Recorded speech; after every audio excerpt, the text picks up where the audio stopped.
AITA for not letting my miracle baby niece be my flower girl at my wedding? My 27F older brother and Sil, both mid-30s, just welcomed their first child a year and a half ago, after years of trying. After many failed attempts, Sil was told that she wouldn't be able to conceive due to a medical condition she has. They finally got pregnant. Since having my niece, the baby has been the center of attention at every family even we've had since she was born. Birthdays, weddings, family get-togethers, you name it. Now don't get me wrong, I love my niece, but it can get to be a little too much when my Sil goes on and on about how long they tried to conceive, complications they've had, miscarriages they've had, etc. Like a little too much info.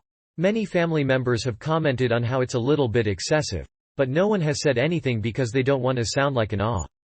Anyway, I'm getting married in the spring and my brother and Sil approached me last weekend about having my niece be the flower girl.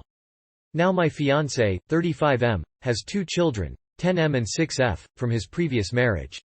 His son is one of his groomsmen while his daughter had asked to be our flower girl when we told them the news that we were getting married a year ago, as it's something she always wanted to do, so of course we said yes.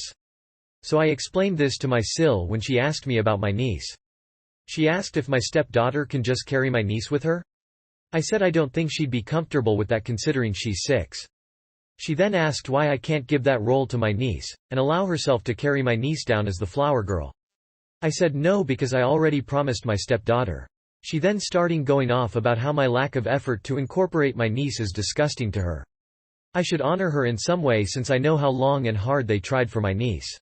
Now I may sound like an awe for this, but I kind of got fed up and snapped and said, incorporate my niece how?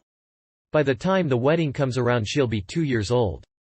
The entire family already knows your story about how long and hard you guys tried for her. What more do you expect me to do to honor her? She started crying and said that clearly I don't love my one and only niece and I'm letting her down. I said of course I love my niece, and obviously she's going to be involved in pictures and stuff. But I'm not going to let my stepdaughter down by giving my niece a role she's too young to remember anyway. Well, now Sil and my brother are pissed off with me for not letting my niece be flower girl, and are running around telling the rest of the family I don't love my niece. My mom had been trying to stay neutral but thinks my stepdaughter would understand if I explained to her I need to give that role to my niece. I'm firm in my decision though, and my fiancé is thankful that I didn't let his daughter down. AITA for not allowing my niece to be the flower girl?